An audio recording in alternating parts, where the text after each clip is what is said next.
Hi friends, ఎలా ఉన్నారు? బాగున్నారా? Welcome to another healthy kitchen.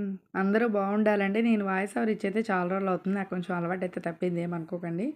నేను మామూలుగా షార్ట్స్ అయితే పెడుతున్నాను, సాంగ్స్ యాడ్ చేసి. ఈ ఈరోజు వీడియో ఏంటంటే, మదర్స్ డే అప్పుడు మా మమ్మీని అయితే పూల మీద అలా నడిపించాను.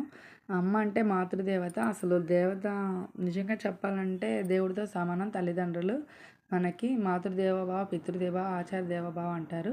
తల్లిదండ్రుల తర్వాతేనండి ఏదైనా. వాళ్ళు ఉన్నప్పుడే మనం చాలా ప్రేమగా చూసుకోవాలి, విలువని తెలుసుకోవాలి. తల్లిదండ్రులు ఉన్నప్పుడు తల్లిదండ్రులు విలువ తెలుసుకోవాలి. లేనప్పుడు బాధపడడం కంటే, ఇప్పుడు మా నాన్నగారు లేకపోతే మాకు ఆ బాధ అర్థమవుతుంది. మా అమ్మని మట్టుకు మేము చాలా కేరింగ్గా అయితే చూసుకున్నాం. చూడండి, పూల మీద అయితే మా మమ్మీని అయితే అలా నడిపించి తీసుకెళ్ళాను కేక్ కటింగ్ చేయించడానికి. ఇంకా ఏంటంటే, మా అమ్మకి నేను పాదాలని అట్లా పువ్వులు వాటర్లో వేసి ఆ పాదాలు కడగాలని చెప్పి, మా అమ్మ పాదాలు కడిగి ఆ నీళ్ళు నేను నెత్తి మీద పోసుకోవాలని, నేను ఎంత చేసినా కూడా నా తల్లికైతే తక్కువే అవుతుంది.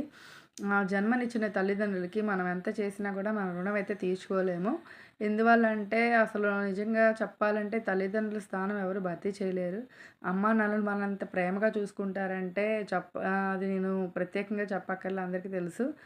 మనకి బయటోళ్ళు ఎవరు కూడా అంత పట్టించుకోరు. మన తల్లిదండ్రులు పిల్లల్ని ఎల్లప్పుడూ కూడా ఏ వయసులో అయినా సరే పిల్లల బాగోగులు చూసుకుంటారు. మా అమ్మకి నేనంటే చాలా ప్రేమ. అసలు నేనంటే చాలా ఇష్టం మా అమ్మకి.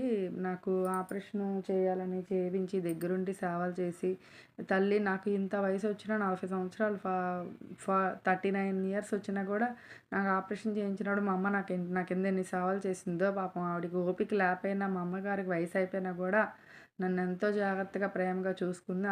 అందుకే మనకి తల్లి ప్రేమ దొరకదు ఎక్కడా కూడా. అలా కాళ్ళు కడిగి అసలు ఆ నీళ్ళు నా నెత్తి మీద పోసుకొని నేను ఎంత చేసినా కూడా మా అమ్మకి చాలా తక్కువనే చెప్పాలి. కానీ నేను ఆ రోజు అలా చేయాలనిపించింది నాకు మా అమ్మకి. అందువల్ల నేనైతే అలా చేశాను. ప్రతి తల్లిదండ్రులని కూడా, ప్రతి పిల్లలు, ప్రతి పేరెంట్స్‌ని కూడా ఇంతకంటే ఇంకా ఎక్కువగానే చూసుకోవాలని నేను కోరుకున్నాను. ఎప్పుడైనా తల్లిదండ్రులని బాగా చూసుకోండి. వాళ్ళు ఉన్నప్పుడే వాళ్ళ విలువలు తెలుసుకోండి. ఉన్నప్పుడు బాగా చూసుకోండి. లేనప్పుడు బాధపడకండి. లేరని బాధపడడం కంటే, ఉన్నప్పుడు చాలా జాగ్రత్తగా, చాలా ప్రేమగా అత్తమామలైనా, తల్లిదండ్రులైనా అందరూ, కొడుకులైనా, కూతుర్లైనా తల్లిదండ్రులని చాలా ప్రేమగా చూసుకోండి. వదిలేయకండి ముసలి వాళ్ళయ్యారు కదా అనేసి.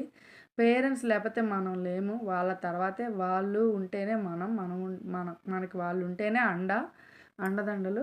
ఆ తర్వాత ఏంటంటే, అండ అనేది తల్లిదండ్రులు ఉంటేనే ఎల్లప్పుడూ పిల్లల గురించి ఆలోచిస్తారు. వాళ్ళు మంచి కోరుకుంటారు. వాళ్ళ దీవెనలు మనకి మంచిది. తల్లిదండ్రుల దీవెనలు మనకి మంచి జరగాలనే వాళ్ళు ఒక్కలే కోరుకుంటారు. ఇంకా చెప్తున్నాను, అందరూ తల్లిదండ్రులు ఏంటంటే పిల్లల బాగోగులు ఎప్పుడు కోరుకుంటారు.